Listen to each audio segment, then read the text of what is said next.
Okay, good. Nice to see you. My name is Liba, and I will be moderator of this online event. And the first part will happen in English, as you can hear.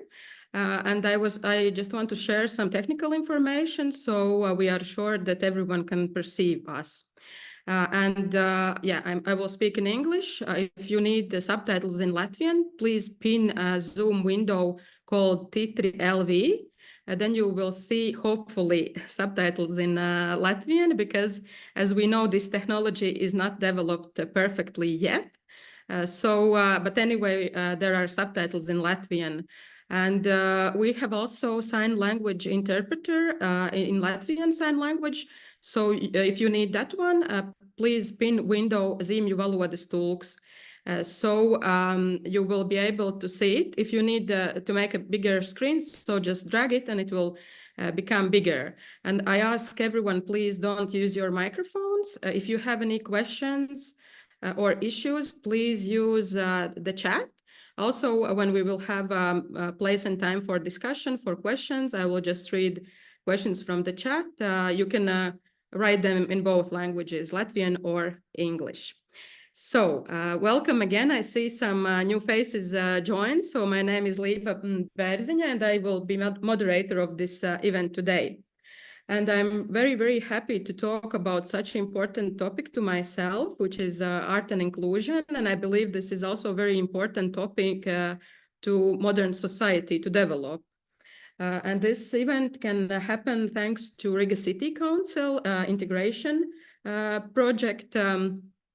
Because we have this wonderful project where around 20 people are gathered from different art and culture institutions to make their events more accessible. They are learning in online sessions so they can know how to be more accessible for people with disabilities.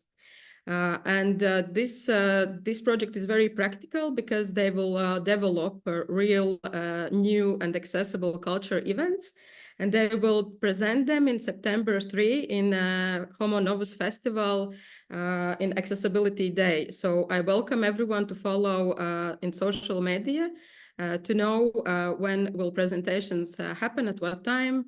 And you can join then also in face-to-face event to see what is the result of this project. But today we have a fourth workshop, which is open to any interest. So very happy to see you again. And about today's plan, we have this online session in two parts. First one already started. This is a very short introduction from me. I also shared technical information, but I will copy it in chat again. So as I see some new people join. And then in the first part, Marija from Culture Portugal will speak. And it is an organization which exists more than 10 years, and they do a really great job according to inclusion and accessibility of culture. She will tell more herself. When she will have their speech, we will also have a time and place for questions. So please be ready also to ask some questions, as I said, through the chat. Then we will have a small break. And in the second part, we'll join Liana. She's from Irish Deaf community, and she's also an artist, and she will share her experience being as an artist and what are the challenges and what barriers she faces. The second part will happen in Latvian. It will be a bit more challenging because Liana uses Irish or international sign, but I don't know these languages, so we will see how we can communicate together. I think it will be very great learning experience for all of us, and we will really need a bit of patience. But we'll come to that point soon. But I'm very excited to ask Marija to take a virtual floor and to tell about herself and what great work she's doing. So you can share now your presentation. Thank you, Liba. I'll share my presentation. Thank you all for being here, and special thanks to Liba for inviting us. It's a great joy to be with you today. Let me just share my screen.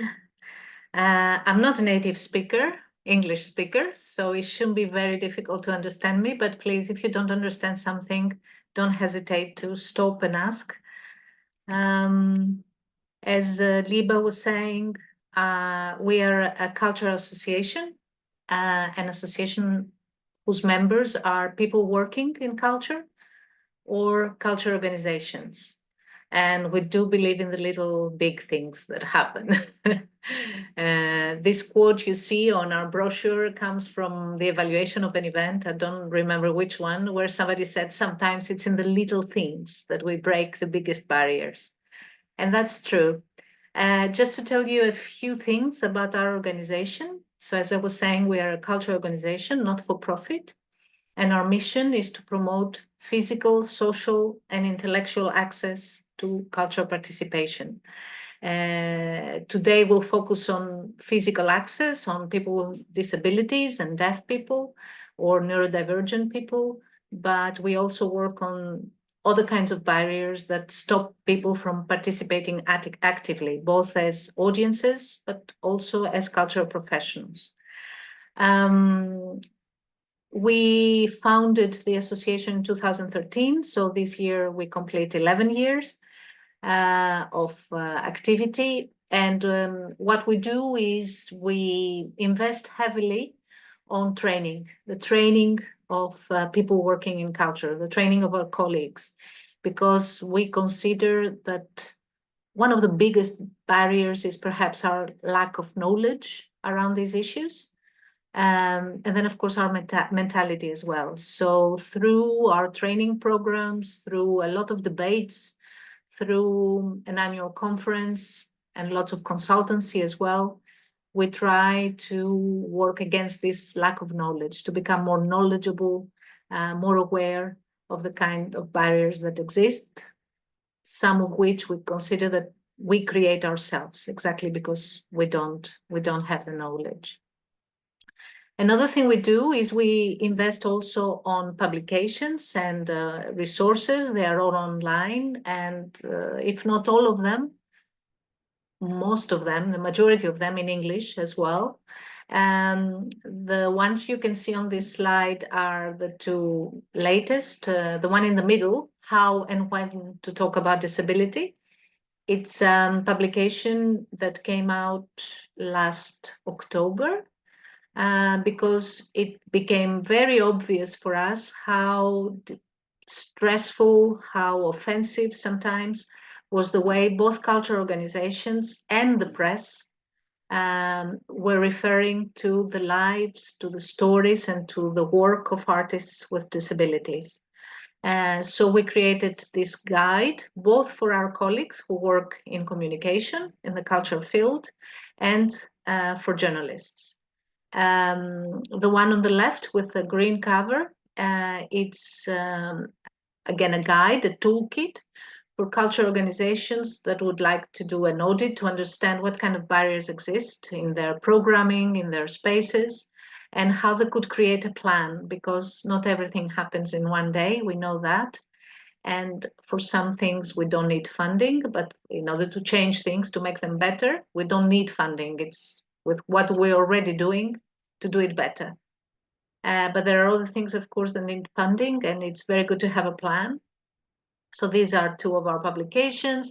Then the one you see on the cover, 10+1, it's 10+1 interviews we did with colleagues in Portugal, mainly 10 colleagues in Portugal for our 10 years, our 10th anniversary, discussing access, participation, and cultural democracy. And the +1 interview was with a foreign colleague, Ben Evans, who used to be head of arts and disability at the British Council, and now he's running the Europe Beyond Access program that some of you might know as well in Latvia.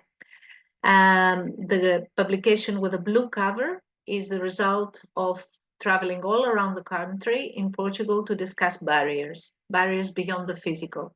And this is a report based on what our colleagues knew before we got there, how they understood these issues, and then after we had our meeting, what changed in their mentality regarding access and participation.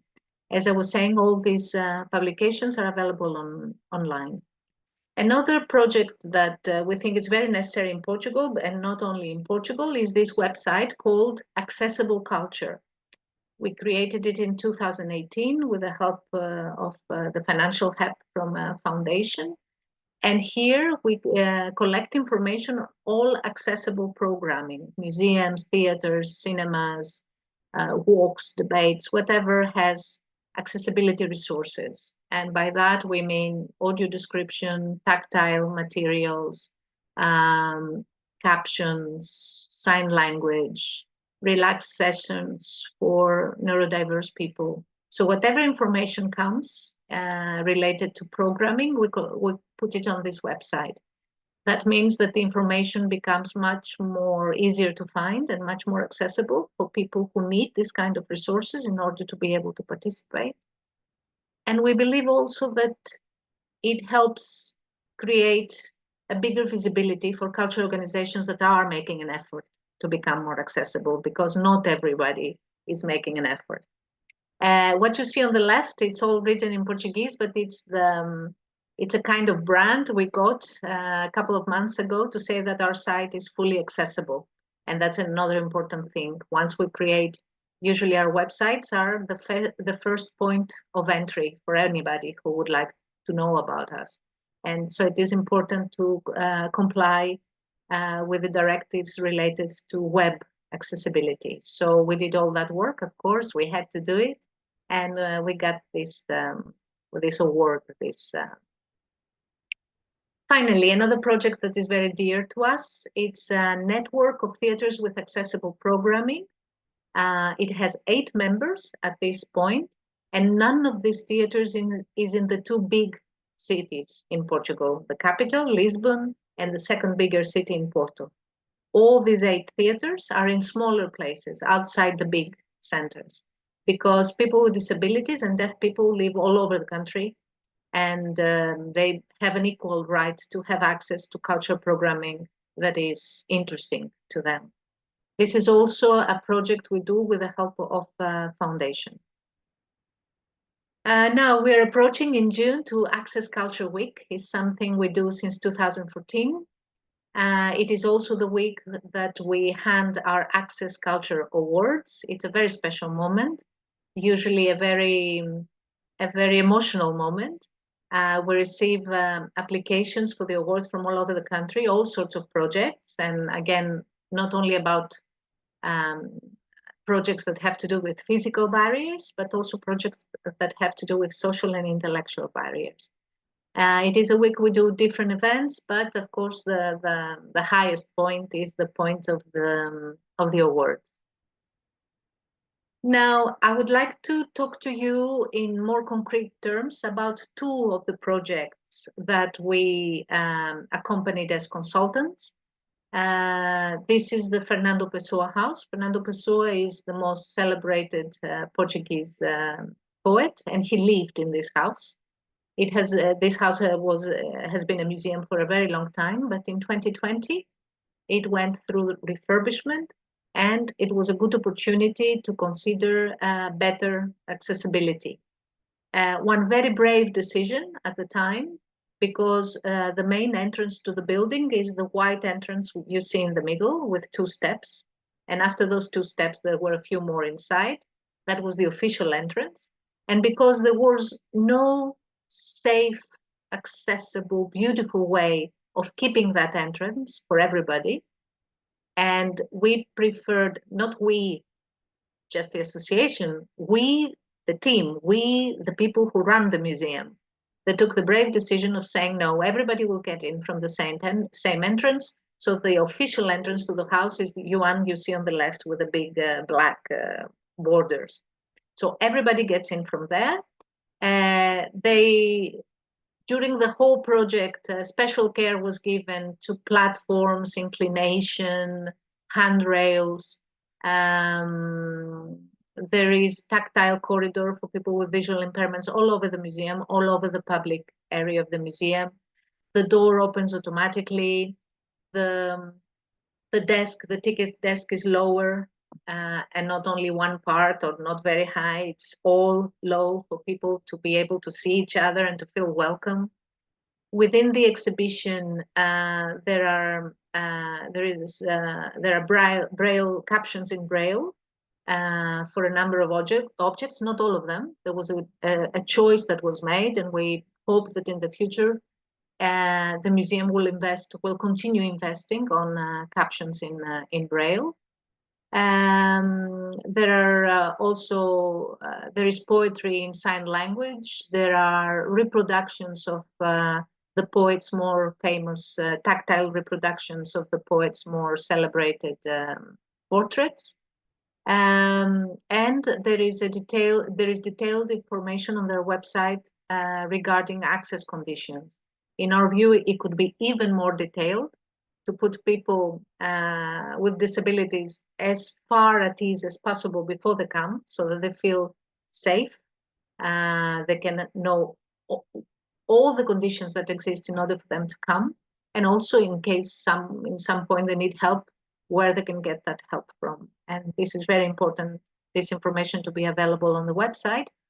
Otherwise, what happens in Portugal and in other places is that a person with a disability, before going anywhere, and I'm not talking about museums and theaters, anywhere, they need to call before to find out. And all too often on the other side, there is somebody who doesn't understand anything about accessibility, and it's very probable that they will answer, yes, we're accessible. It's only one step at the entrance, but we're accessible. So it's very important to invest on giving clear information to disabled visitors before they come. Another project we followed was of this theater, the Bairro Alto Theater in Lisbon. It was an older theater that, once again, when the time came to refurbish the space, it was the best moment also to consider access conditions. So for the first time, this theater has an elevator. It didn't used to have before for almost 50 years. It has tactile corridors. All the steps are marked. It has an adapted toilet for people with disabilities. And then into all these places, not just these two that we followed as a consultants, but also in other places, we help cultural organizations to implement accessibility resources. And that means audio description, both in theaters and in museums, live, recorded. It means visits with sign language. It means theater plays with sign language. And now we're insisting a lot for theaters in Portugal, because the majority of the plays they present are in Portuguese, to have subtitles as well, not just sign language. Because if in Portugal there are about 150,000 people, deaf people, only 11,000 speak sign language. The majority of the people, for different reasons, the majority of deaf people don't speak sign language. So if they are to come to a visit or to a theater play, etc., they need subtitles.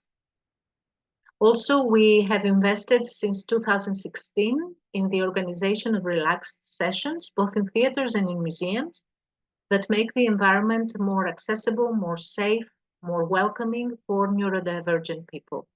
And this means it is a more welcoming space for people in the autism spectrum, people with attention deficit, people with different syndromes like Tourette's syndrome, people with dementia. And it is we are particularly happy because museums have picked up on this. It's not only about a theater performance that takes place for 2 hours in a specific space, but that museums have realized that many times the kind of contact, sounds, lights, a lot of movement of visitors, etc., does not make them welcoming for neurodivergent people. So we have 3 museums already collaborating on this. Of course, one of our big concerns are disabled artists in Portugal. And they are a concern. We love them. And here you can see only a few of them. There are more. Because of the conditions they have, first of all, to become artists, to go to artistic schools and become professionals into the area that they wish to work. And then, of course, the conditions in all the cultural spaces where they go to develop their work. We have cases where people with disabilities that got in touch with an artistic school to ask if they could do the course of interpretation to become actors. They were simply, the answer was simply no, you can't. Which, well, of course it's illegal, but it's unethical as well. So just because the schools never thought about themselves, how accessible are we? But actually, it doesn't even cross their mind that disabled people might want to be artists. It's that lack of imagination from the people who run the schools and from teachers, and the fact that they have done their work always in a certain way that doesn't allow them to imagine, which means also that they don't follow the movement of disability arts, not only in Portugal, but in the world as well. There are numerous disabled artists, disabled and deaf artists. So some schools say, no, you can't. Some schools say, okay, yeah, sure. And then they get in panic. And they don't realize that they're not at all accessible, both physically, yeah, the building for a student to go around, but also the classes themselves. The curriculum is not accessible. So for the last years, together with a small, it's not a theater company, it's a production company, let's say, that works with artists with and without disabilities, we have started a kind of campaign with artistic schools in Portugal to make them more aware of the barriers they create for people who wish to become artists. Another thing we did, again, around this issue that is of big concern to us, we have a specific seminar on for producers, people who produce, and they also produce for artists with disabilities, what they need to know. Because once again, here, lack of knowledge creates huge barriers and frustration. And disabled artists get exhausted much before they get to the stage. Just by showing up at the door, that's where the long road starts with a number. And it's physical barriers, it's mental barriers, it's the mentality of the teams and of the organizations that receive them. Another thing we also did, and that's available also in English on our website, is the Access Rider. The Access Rider is an open Word document that has different sections, traveling, rehearsal, the schedule of rehearsals, the needs while you stay at a specific place, etc., so that an artist, a disabled or deaf artist, can tell to the organization that is going to receive them, what are my specific needs? What do I need to do my job well to feel safe and welcome? And then the organizations can have access to this document and prepare better to receive the artists and not to create them any more frustration and exhaustion, so that they can concentrate on their work. This is Diana Nipse, a choreographer and dancer, celebrating the first accessible dressing room in Lisbon and in Portugal at the time. Now we have a few more, but it was the first one where an artist, a disabled artist, could actually have all the conditions to be autonomously in their dressing room. It's a huge struggle because also the authorities that give the licenses for these buildings, for their refurbishment, etc., they're not fully aware of what access means. So all too often they give the okay and they say, yes, this building complies, and it doesn't comply. And as I was saying, the best way of doing things is once you start building something or once you start refurbishing. Because in many cases, buildings that have just been refurbished, then don't comply with the law, then they come to us and they have to invest more to find solutions for things that should have been designed from the beginning. Just to conclude, because I would really like us to have time for your questions and comments, this is a very important report. This is a report that was based on a survey that was done at a European level. And I think the subtitle says it all, how lack of knowledge in the culture sector creates barriers for disabled artists and audiences. Again, focusing on our lack of knowledge. This report came out for the first time in 2021, 2022. And then there was an update in May 2023. They're both available online. So just a few things that this report tells us. The majority of performing arts professionals, they need to understand better, to get to know better the work of artists with disabilities. According to the survey, more than half of the respondents considered that their knowledge around the disability arts was poor or very poor. 1 in 6 saw no production by artists with disabilities over a 2-year period. Lack of knowledge was highlighted as one of the biggest obstacles to supporting the work of artists with disabilities and their programming. And 48% of the respondents were not confident or not at all confident in the accessibility of arts programs for artists with disabilities. A few more data. Only 28% of venues regularly presented and supported the work of artists with disabilities. 31% that don't actively seek to find out more about the new works for artists with disabilities. And one of the biggest issues also for us in Portugal is that many big mainstream organizations, they are convinced they're doing a lot.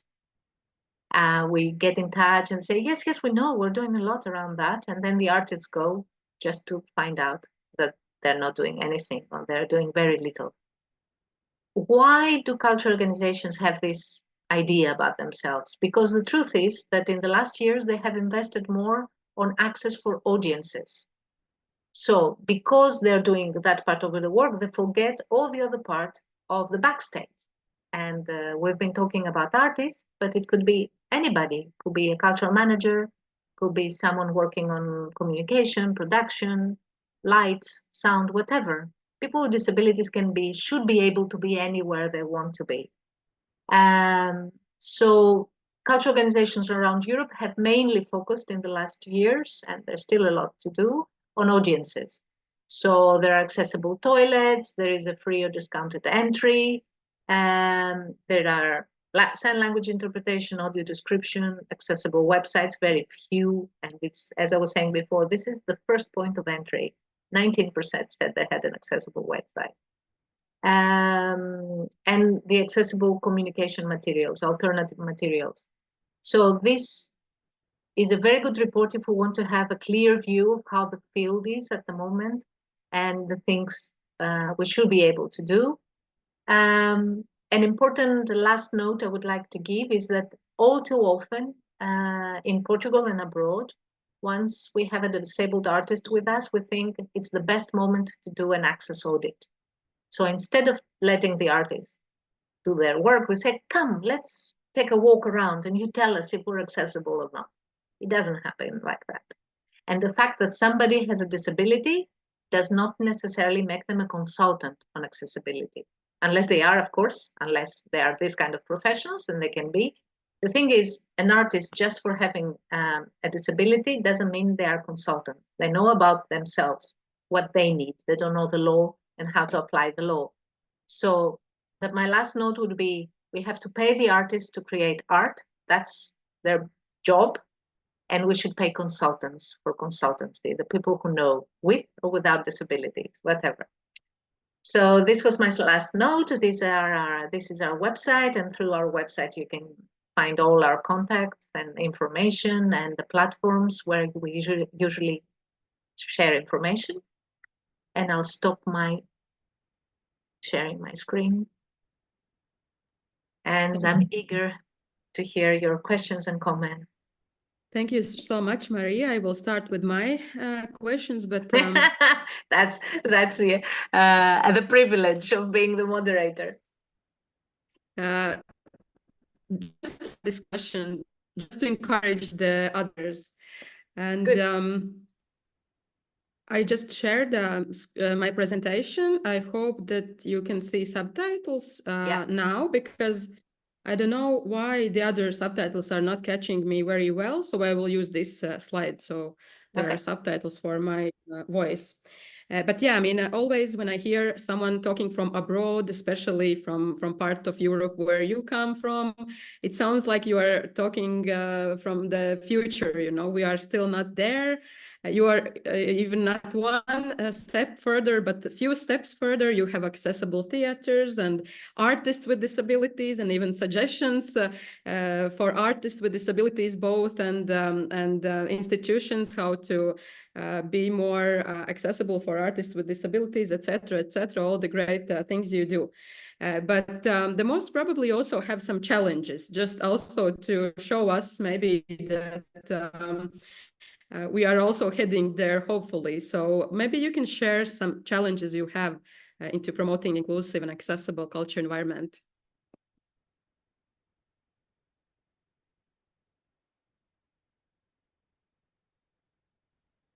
Looks like there was Sorry. a bit internet. Yeah, I Yes, think I lost you. problem. But I heard the thing to share some challenges. Yes. First of all, Liba, I think it's important to say that Portugal is not the UK, is not Germany, is not Sweden. We're a tiny country, tiny. So what made a difference, and I had discussed this with you before, is that the fact that people working in the field, they decided to create an association and to push the matters forward. And then once we did that, we found allies in different organizations. Not all of them, not everybody is interested in working. Many people at this point are interested in talking, which let's say it's a good sign. Yeah, it means it's in their mind. But through the association and the allies we had in different culture organizations, we managed to push things forward and to give some good examples. One of our biggest challenges, I referred to it a little while ago, it's the conviction many culture organizations have that they're already doing a lot, that they know what we're talking about and they're doing a lot. So they don't really want to sit around the table. They don't want to have a plan. And that means that years pass and pass, and you have some of the biggest organizations, the ones that are also have the financial capacity to move things forward, doing very little or nothing, or just the basic if you want. We are at a point now, for instance, with the National Theatre in Lisbon. It is going under refurbishment.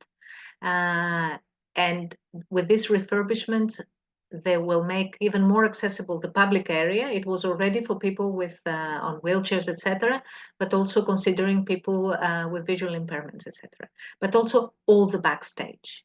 They already had dressing rooms, but the theater will reopen and can have a much more diverse team of people working, because all the offices, all the corridors will consider accessibility issues.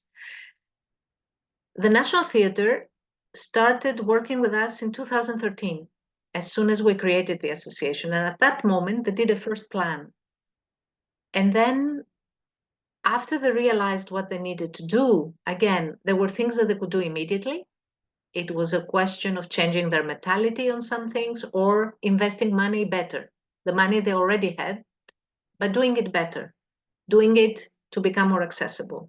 And then there were solutions also, because they are a historical building, that they needed more investment. The fact that they had a plan meant that they could start working on this. Where can I get the money? Yeah, is there a funding program? Is it a foundation? So eventually they kept moving. By 2021, less than 10 years before the first plan, we updated the plan because things develop, because there are new possibilities, new technologies. So it is a good example of, again, you see, I'm not talking about challenges, but through that, I'm talking about challenges. It's to see how people embrace it. They have a plan, they move forward. And they move forward in a very interesting way as well. We interviewed the artistic director a couple of years ago, and he said, I was not aware at all of these issues when I came to work for this theater. It was the team that told me, this is important for us. And he embraced the cause as well, because many times we think a director leaves, things stop. If the next director is not equally interested, but no, accessibility for the National Theatre is part of their DNA.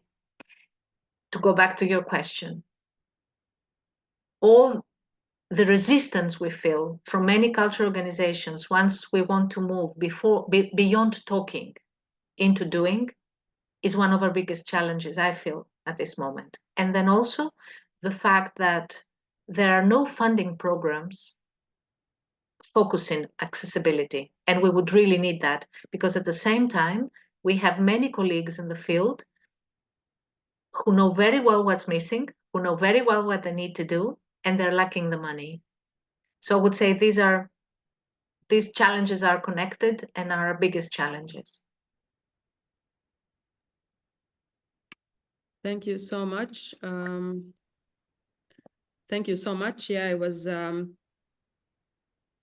even now subtitles are not working for me, but okay. It says, I think, slow internet connection. Yeah, so I had a second question, yeah, of course, about the money, because everyone asks. It's very important, of course, too, but you already answered. And there is one comment in the chat. Marija says, thanks to you. They work with people with visual impairment, and they help to make a museum more accessible for people with visual impairment, and they are asking for your contacts. So I saw you, I think, had email in your last slide, but yeah, if you can, just copy it also in a chat. Sure. Yeah, and I have one raised hand. I Yeah. see one raised hand. So yeah, let's start the discussion. I have a very practical question. In your presentation, you showed this accessibility section in a web page for this museum, and you told that you would like that they improve that. Maybe you can share some good examples of the websites where we can somehow take some tips and tricks about what we need to mention in this Of course. in this description. One very good website with very good information about access is of the Museum of London. I'll see if I can find it here and show it right away.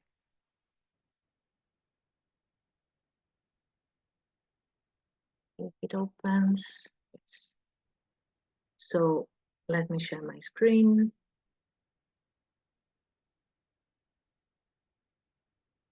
So here are all the here are all the sections: keeping you safe, getting to the museum, helping hosts, accessible toilets, quiet sessions, blah, blah, blah, blah, blah, visual impairments, physical disabilities, dementia. So let's say you click in one of those and you get more information. You can get a map. And another good example would be, let me see, of a Portuguese theater, the one of Bairro Alto, because they include photos and videos. And I like that a lot, that people can have a visual also. Also, then if you want to write to me, I can send you more information, but just to show you.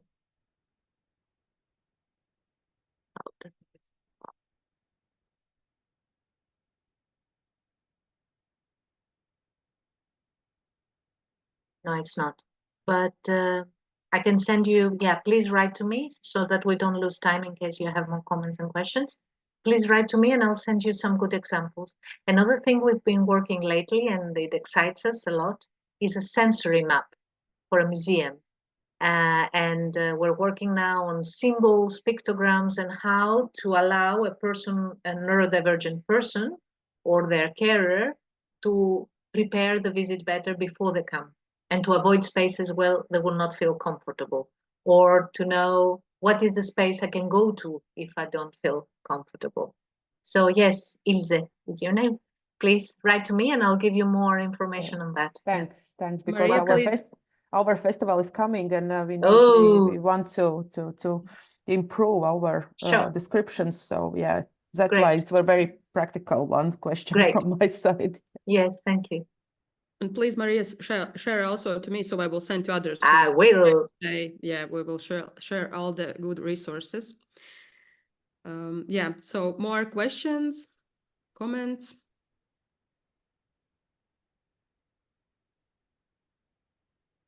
Can I ask maybe a question? Oh, yes. Why do you think so little has been done so far in Latvia regarding access? Is it lack of knowledge, lack of awareness, lack of care? What is it, you think? I think all of what you mentioned, and again, lack of money maybe would be the, but I think the first three was the first, and then it's lack of money. Yeah. Because if you want to find the money, you will solve this problem. I think that's, and we can start from little things, and it doesn't cost so much, and then step by step go further. So yeah, I think it's like lack of interest, and that would be the first, I think. You know, I don't know what everybody else thinks, but it's maybe it's a lack of awareness that it's necessary. For example, if nobody from their inner circle is has a disability, affected by it, they don't even get a clue that it's needed to somebody. That also can be a problem. Yeah. They are not simply aware that that kind of people exist, and they have different needs. Very true. Disabled people tend to be invisible in many countries. They don't come out of home because they don't have conditions to come out. So if they're not visible, they don't exist and nobody cares.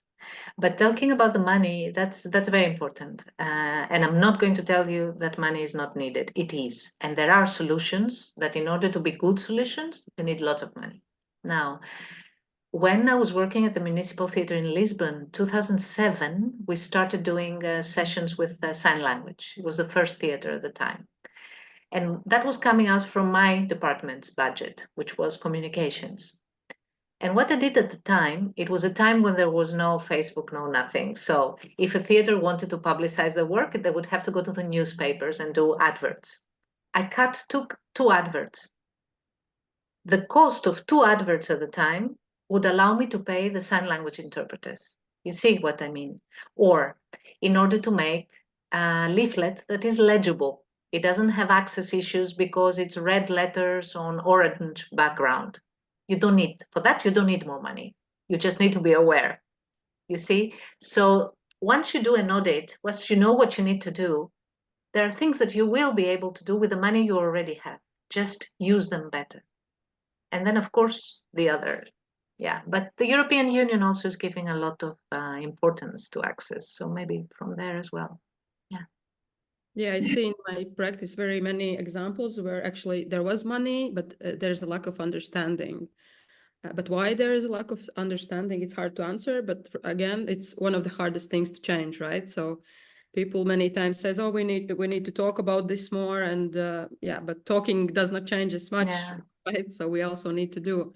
But that's why also this project. So that's what you're doing here today and the days before, Liba. This is working against our ignorance. We're investing a lot on training as well. What is the issue? The directors never come to trainings. So we can easily say that in Portugal, we have dozens of cultural professionals very much aware and sensitive. And then the first barrier is internal, it's the director that doesn't have the same knowledge. And that's an issue as well for us, getting the directors on board. Yeah, decision makers, right? Yeah. The ones who make decisions. Okay, I see Eva have a question, and please ask, and I encourage others also to do it because we have Marija only for a few minutes now here. Soon will be the break, and this is really a unique opportunity to ask questions to Marija, and of course you will have her contacts, but okay, Eva. Thank you, Marija. You always inspire us. It's like every time I listen to it, it's very, very inspiring. Thank you. I guess mine is not a question per se, but more as a comment. I was just talking with some colleagues from IETM like a half year ago or something, and we were talking about accessibility and also about environmental topics. And then most of them, like from the Western countries, were saying that actually the biggest organizations are dealing with these topics because they have the money, and the reason why they think that they are doing it, focusing on it, is because it's good to do it, like it's very important, you it's important for the society. It looks good that you are doing it. It looks good that you care. Sometimes even maybe they don't do it as well because maybe they don't care as much, but they still do it because it's, they're big organizations. And I was thinking it's so different in Latvia, maybe also in Portugal. You can also comment on Portugal's case, that in Latvia actually only I wouldn't say only, but mostly non-governmental organizations are doing it, which shows that actually it's not the money, because we have almost no money. Like all of the organizations that I see here, they have very little money, and still they somehow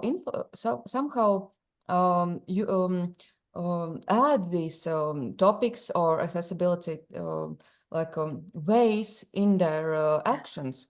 And the big organizations that actually could use some of their money to do it actually don't do it. I don't know. Exactly the same here. You see the small ones, but who truly care and who are honest about their care. They don't do it only because it looks good at this point. They do it because they truly care. So you see how they look at their budget and they say, okay, if access is important to us, we'll push this away. We will not do something else. We have actors at this moment who say, I want all presentations of my play to have audio description and sign language. And they say, okay, the production team will have one less, or we'll have one less creative, and we'll create this work, but investing on access. You see that from lots of small independent organizations. The big ones, maybe because they're bigger and heavier, they like to talk a lot, for sure. They don't really want to get into the details. And it's a pity, because many times they are the example, they are more visible. And because also it's not just to give you an example, it's to truly care about people. If you're out there and you're a public cultural organization, you're there for all people, not just for some. There is one very pity thing as well. I have noticed that, for example, if there is some kind of show going on and the actor is playing like disabled person, there is a able-bodied actor who is like investigating on the needs and specifics of disabled person, and he trains to function like disabled. But it would be much more fair and easier to take intelligent disabled person and put in the role of actor. It's my opinion, but it doesn't happen that way, unfortunately. Following this issue, not only about disabled artists, but about trans artists, Black artists, the conclusion I have reached, first of all, I think that any actor should be able to do anything they want. The thing is that not all actors have opportunities to do what they want. And for instance, in Portugal now, our colleagues are much more aware of this. I have able-bodied artists who will say, I will not accept that role. There are disabled artists that don't have work and they should be auditioned for this play.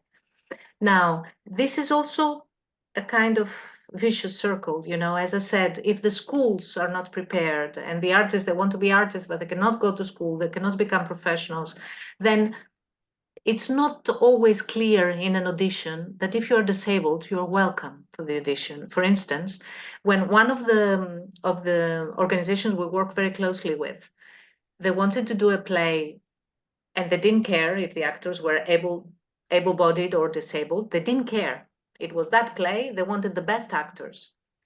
And they put in the audition, when they announced it, that both disabled artists were welcome. And I asked my colleagues many times in Portugal, do you know how many people showed up? Because nobody knows disabled artists. And sometimes they say, oh, maybe one, maybe two. It was 40. 40 people who identify as artists with disabilities showed up for that audition because there was a sign that they were welcome to show up. And these people, we deserve to know them. The National Theatre in London, a few years ago, 2018 maybe, they did it. Now it doesn't have to do with disabled artists, but they did an audition only to get to know trans artists because they acknowledged that they didn't know them. If they don't know them, they will not invite them to work for them. And this is the kind of work that we need to do.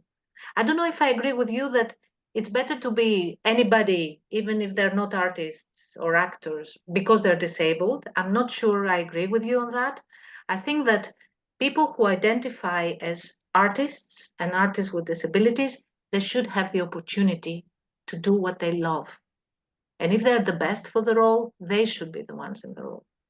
But I think it's like a bit not fair, you know. One able-bodied person plays the role of being without a leg, for example, and his leg is tied up and he's jumping like he wouldn't have one, and he prepared it for 2 years to play that role. Well, there are many intelligent people who have this like defect and who could be capable to play this role, and they didn't need, for example, 2 years to prepare for playing this. That's what I meant. Yeah. Yeah. For example, or spending, for example, 1 or 1.5 years to pretend to be blind. Yes. There are many blind people who are adapted to the life of being blind, and they don't have to play blind. That's what I meant. Yeah, I understand what you mean. Yeah. Thank you so much for bringing up this topic of artists with disabilities, because we also have this empty field here. And unfortunately, also our culture background is not like doing well for this topic of being really people with disabilities, I don't know, locked out of the society, living in institutions and so on. And a lot of stereotypes still are up in the air, and people are afraid to just be on a stage, to be visible. Yeah, one more big problem to solve or challenge, but time is just running out, and we really need also to just change our technical setup for the next speaker. I'm so grateful, Marija, to meet you again, to talk with you. It's always so inspiring, and I love to talk with you for an hours, you know, but we really need to make more events together. Sure. Thank you, Liba. It's a shortly pleasure always. Thank you so much. Thank you for everyone who asked something or said, yeah, I'm always very happy that you are active and involved and interested in this topic, which is also very important to myself. So together we will make this change, I really believe. So it's very helpful to hear someone from outside, you know, you bring this hope. So thank you. Good. For that. Thank you. And yes, if the others have more questions or some replicas, you can send to Marija to email and to be in touch with her. But now we will have, I don't know, 7 minutes break because we are a bit behind the time. So you are having a break. We will stay here with Eva and fix some things for the next session. So you can make a coffee or just rest from the screen a bit, and see you very soon. So if we are a bit speaking here, don't worry. Can we stay online, or do we have to? Yeah, you can stay online, but just don't worry if we speak here a bit, me and Eva. So we will just change the setup. So okay. See you at in 7 minutes. Okay. Thank you.